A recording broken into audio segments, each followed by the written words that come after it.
학교회원 여러분 안녕하세요. 지난 6월 학술 발표 영상에 이어서 이번 7월에는 우리 수자원 업계에 아주 특별한 두 분을 모시게 되었습니다.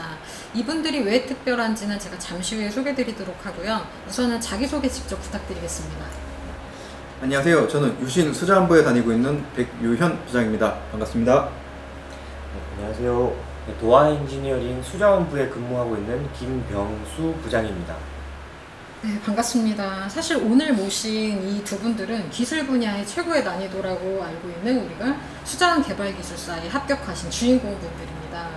부장님들 축하드립니다. 감사합니다. 두 분께 먼저 제가 공통적인 질문을 한 개 드릴게요. 그 어려운 수자원 개발기술사를 취득하시고 난 후에 지금 현재 일상에는 어떤 변화가 생기셨을지 궁금합니다. 백현 부장님 먼저 어떤 변화가 있을까요? 저는 일단 제가 기술사를 따고 나서 자격 수당이 좀 많이 올라간 부분이 있고요. 그래서 뭐 그렇게 큰 부분은 아니지만 나름 그 개인적인 생활하는데 좀 소소하게 쓰이고 있습니다. 그리고 뭐 따로 이제 협의를 갈 때나 그런 갈 때 기술사회라는 이제 명함에 기술사라는 이름이 있다 보니까 나름 협의를 볼 때 좀 편리한 부분도 있고요. 그래서 그런 부분이 좀 많이 도움이 되는 것 같습니다. 그러시구나. 김병수 부장님은 어떤 게 있을까요? 제가 5월 달에 이제 기술사 자격증을 취득하고 이제 2개월 정도 이제 됐는데요. 네. 아직 뭐 실질적으로 뭐 위상이나 역할이 뭐 크게 변한 거는 없고요. 뭐 전과 다를 바 없다라고 말씀드릴 수 있습니다. 그래도 주변에서 많이 그 합격했다고 축하를 해주셔서 이제 그 부분에 대해서는 좀 많이 감사하게 생각하고 있고요. 저희는 이제 아까 수당 얘기하셨는데 저희는 연봉제라 내년에 이제 그게 반영이 됩니다. 그래서 내년 되면 그 금전적인 부분 뿐만이 아니라 조금 변화라는 걸 조금 느낄 수 있지 않을까 생각하고 있습니다. 네, 아무래도 성과금이라는 이런 베네핏이 좀 꽤 쏠쏠할 것 같은데 이외에도 기술사 자격을 취득하면서부터 얻을 수 있는 어떻게 보면 많은 기회가 또 많이 기대가 됩니다. 네, 이번에는 그럼 기술사 시험을 준비하는 그 과정에서의 이야기를 좀 나눠볼게요. 기술사를 몇 년 준비하셨을까요?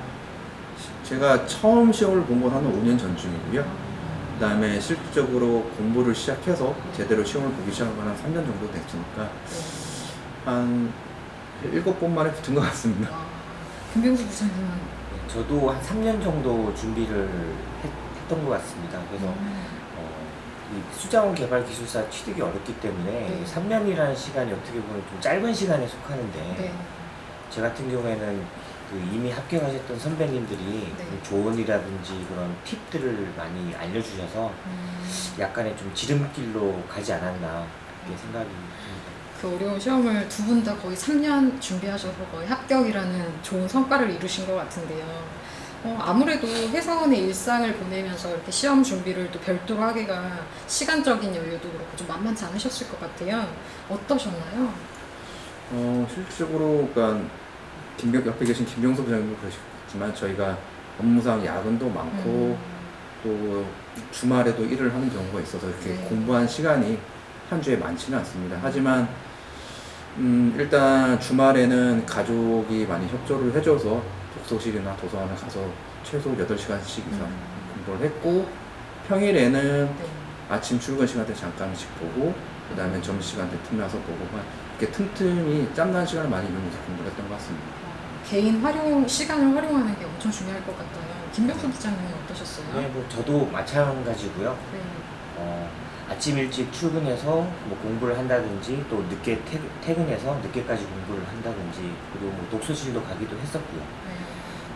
최근에 합격할 때의 기준을 말씀드리면 거의 평일에는 하루에 3시간 그리고 주말에는 8시간 정도 공부를 지속적으로 계속 해왔던 것 같습니다. 그래서 아무래도 저희가 학생이 아니기 때문에 직장인이기 때문에 공부하는데 정말 좀 제 나름대로는 고충이 정말 많았습니다.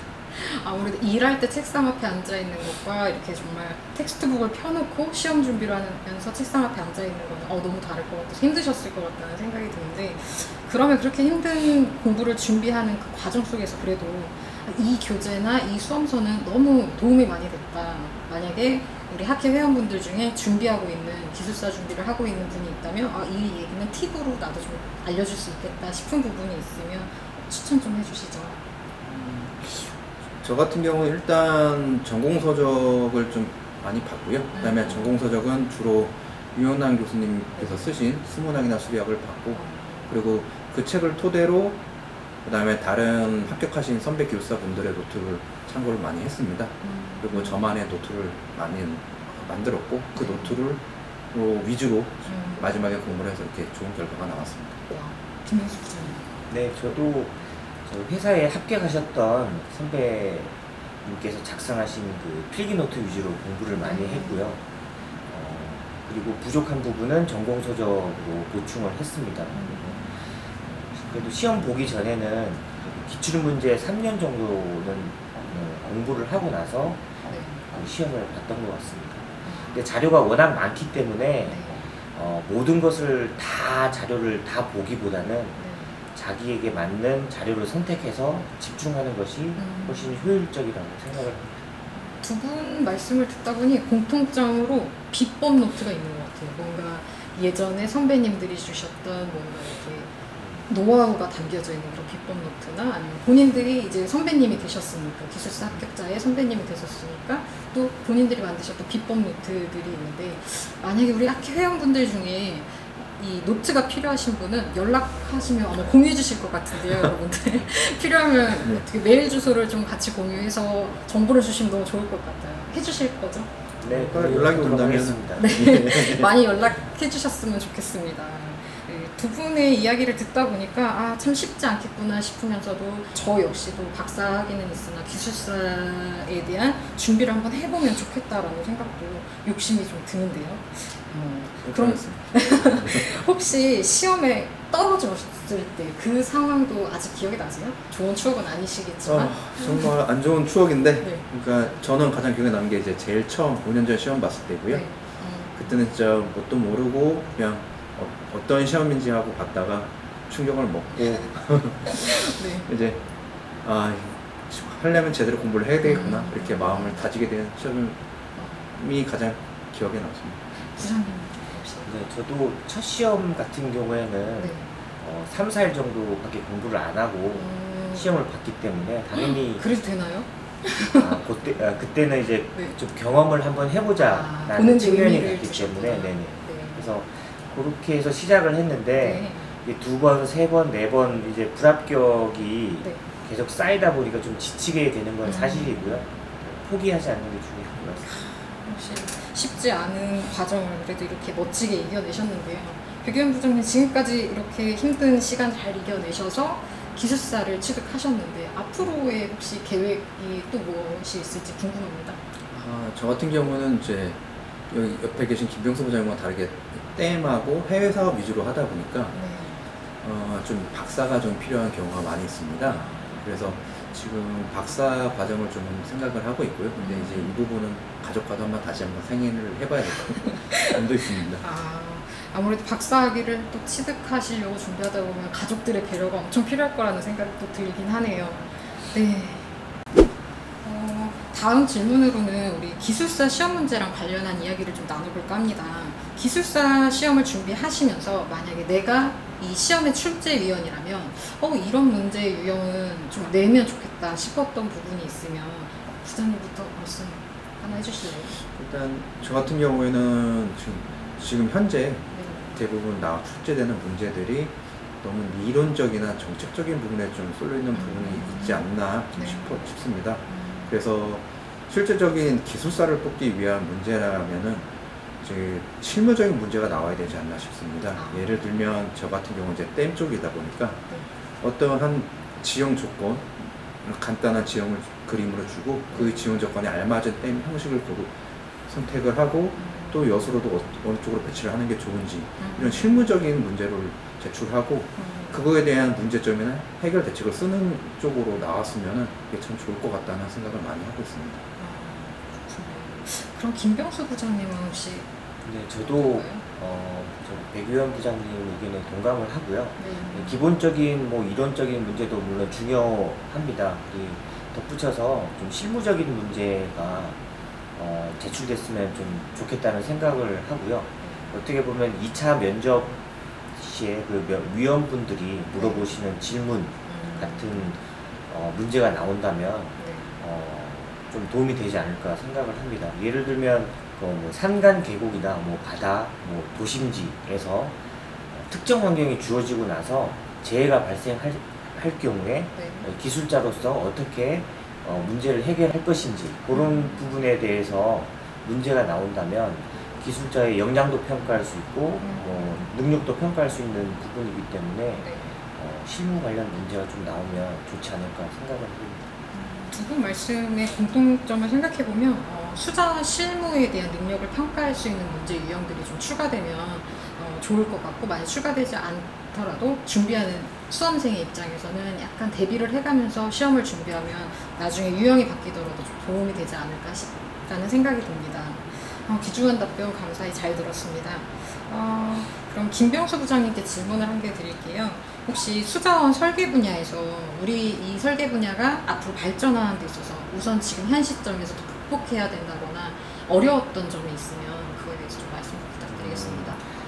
다양한 문제가 있다고 생각을 하고요.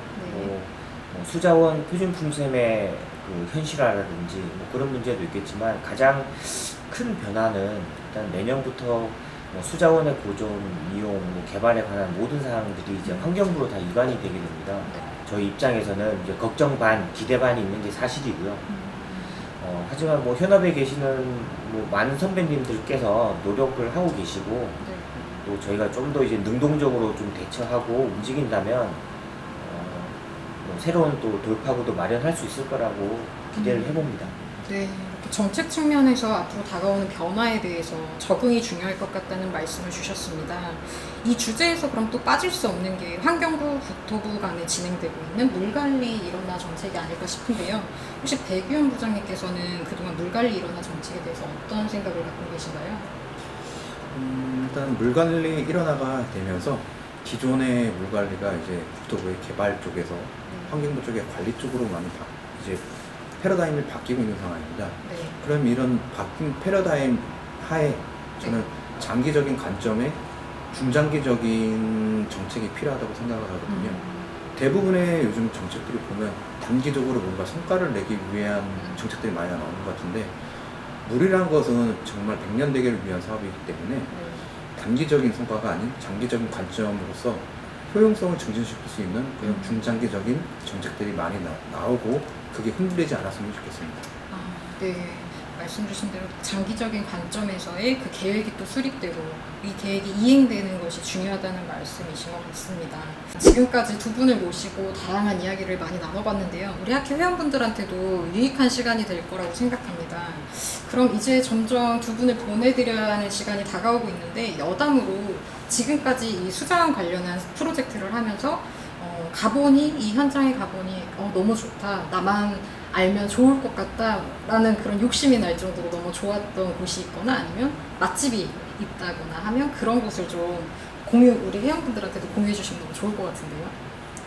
네, 저는 제가 직접 가본 곳 중에 강원도 정선군의 골지천이라는 곳이 있습니다. 한강의 발원지랑 가까운 곳인데요. 길을 직접 찾는다면 강원도 정선군의 구미정을 찾으시면 되고요. 그곳에 가게 되면 사람의 때가 묻지 않는 그런 깨끗한 자연환경도 느낄 수 있고 자연의 웅장함도 동시에 느낄 수 있습니다. 그곳을 좀 추천해드리고 싶고요.